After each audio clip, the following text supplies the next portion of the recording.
Hello there. It's great to see you. It's 12:30 on Thursday, so you know what that means. We're chatting. That's what that means. It's our ounce of prevention chat time. And today right this second is the last day of February. If you're watching this another time, it could be a different day. But I made sure to squeeze in an ounce of prevention about my birthday. It's in February. And I did an experiment. So I want you to read the blog, but what I'm going to, which remember you can sign up for at stephaniefinemd.com.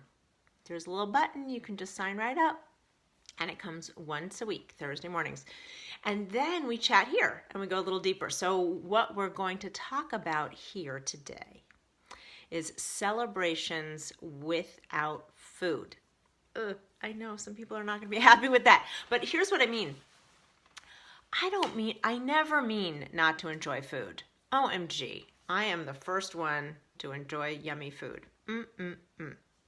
And it's a lovely part of life. So no one's going to, but like when you have a birthday and then this friend wants to take you out and your husband wants to take you out and your kids want to do a thing and your cousins and you know what I mean?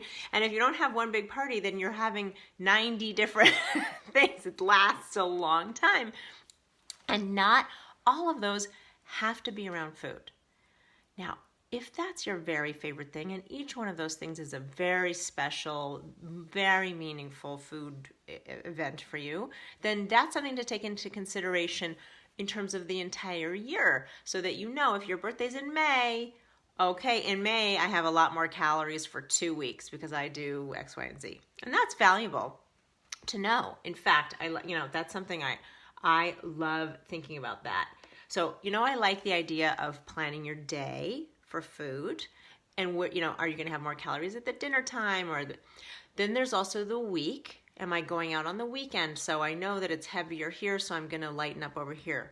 That can also work in a month and a year. So often the holidays can be a time, so maybe we'll sort of generally work to keep our weight or lose a pound or two before the holidays, because that's really a time that is, I let loose or whatever it is. Same thing can be said for your birthday month, if that's how you like to celebrate. But I'll invite you to examine that. I mean, is it? If it is, then you know yourself. If it's not, and the food part doesn't actually matter, what does?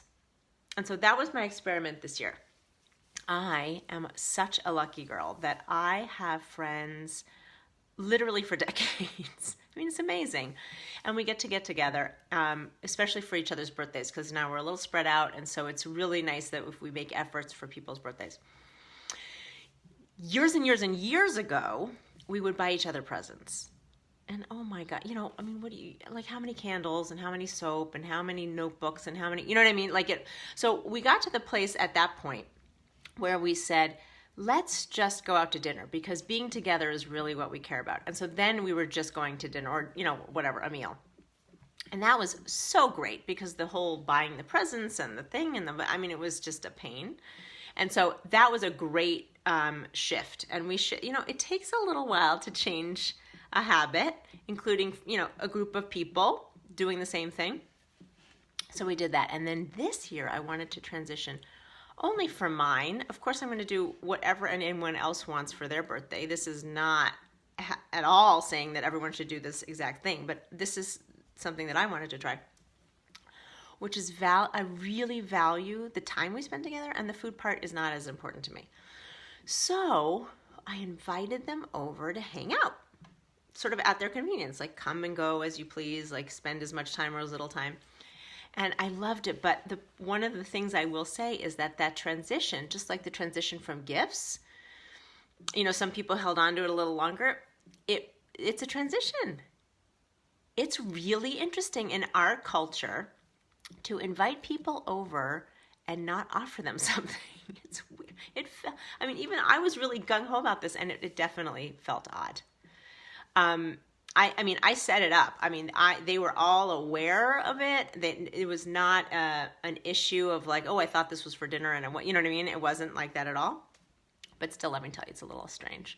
So I just had to get over that feeling, and I'm assuming I actually didn't talk to them about this, but how it felt for them too. I'm sure it's a little uncomfortable. Like and uncomfortable just meaning not usual.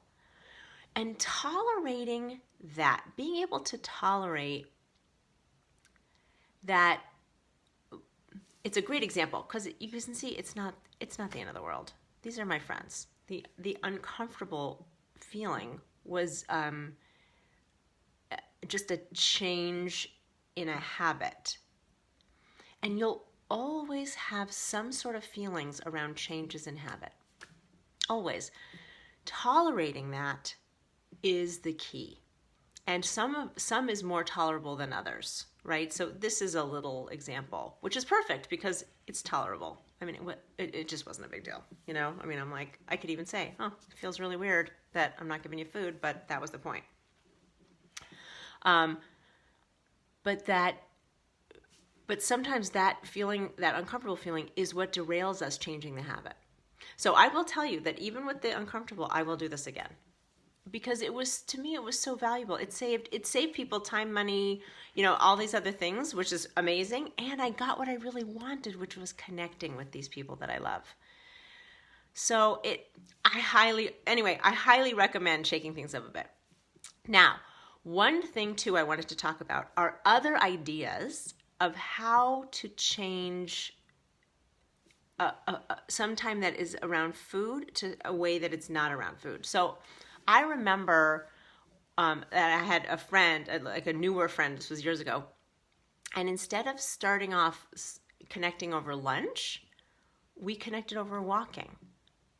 Oh my gosh, it was like a revolution. It was amazing. It's fantastic. So then that friendship is we're always walking. That's how we connect. Like we'll make a walking date. I love that. Now that was a switch, right? Because I was used to lunching with friends. Hey, Pam. It's so good to see you. I'm so happy you're here. So I know that you're familiar with this topic. Trying to celebrate things without focusing on the food. Again, that won't be everything. That won't be every time. But there are definitely ways to celebrate without food. So some of them are. And in the Facebook group, I got this one, which is spa days. Oh, I mean, that's a celebration in and of itself. You could be just yourself celebrating something, which I highly recommend, by the way. When you have accomplishments, and let's say it's with weight loss, or let's say it's with weight maintenance, and you've maintained your weight over a month, hallelujah to you. I mean, that was effort, and you deserve a pat on the back. And it can literally be a pat on the back. Or something that works really well is rewarding yourself. And of course, if we're talking about rewarding ourselves for maintaining or losing weight, guess what we're not going to do? Is we're not going to celebrate with food. But we have lots of other ways. So buying things, now I don't want to necessarily encourage, obviously, if you can afford it, if it's something in there, certainly there are little things. I know someone who weekly on her weigh-in day, because she was in the process, would buy herself flowers. I mean, how perfect is that? A bunch of daisies or even a bigger thing. I mean, that is what's wonderful about that idea is that you have it for a couple days. Like it's a reminder of the fantastic thing. And that could also be something in terms of celebrating birthday. That reminds me, Descanso Gardens. I don't know if you know. Anyway, if you're in the LA area, there's a place called Descanso Gardens. It's one of my favorite places on the planet. It's gorgeous. Going there with friends, on your own, making time to do that, if that's something you enjoy, is another way to celebrate or reward. So going to a museum would be that way. This is what I think of, like for some people, a mall would be that way. Like I get to go to the mall. So allowing for time to do things that you really enjoy. Buying a new skein of yarn, you know what I mean? Like this type of thing. These are all things, as long as they're connected to the effort that you made, that is going to reinforce that behavior for your own self. It's amazing. Now, I've gone into rewards versus celebrating because to me, they're very, very similar. The special thing about a birthday is that there's almost no reason, right? I mean, you were born. Yeah, you didn't have much to do with that. But the fact is you're here, and that is something to celebrate. and to reward. You made it through a year. You get to connect with friends, are excited that you're here for another year. And these are all wonderful things. So connecting with people over things that aren't food, rewarding yourself when you've done something. Now, obviously, it doesn't have to be about weight. It could be about work accomplishments. It can be about saving money, whatever is important to you. If you want to highlight it in your own brain, rewarding yourself after a period really would help. And again, without food, then it's a total win. It also primes your brain to celebrate without food. Again, not taking away the celebration dinner, but enhancing the celebration with other ways, so that it's not the only way to celebrate is by going out to dinner. There are many ways to celebrate. Connecting on the phone, video chat, meeting in person, So connection is always going to be something that is very important, which is why dinners often work, right? Because you're connecting over dinner, but you can connect without food. Just want to put that out there. That's it for today, my friends. So a couple things. Changing habits, decades old, can be challenging and feel a little uncomfortable, but you can do it. Okay, you can just tolerate that uncomfortable. Doing it in a safe place with an outcome that you're really happy with, you'll be able to do it.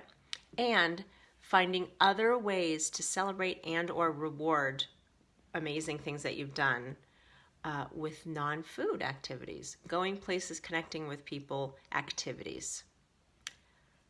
That's what I got for you. Have a fantastic week. I am so happy to be with you. Pam, I'm saying goodbye to you especially. And have a really good week. I will see you again next week at 12:30 on a Thursday. Bye.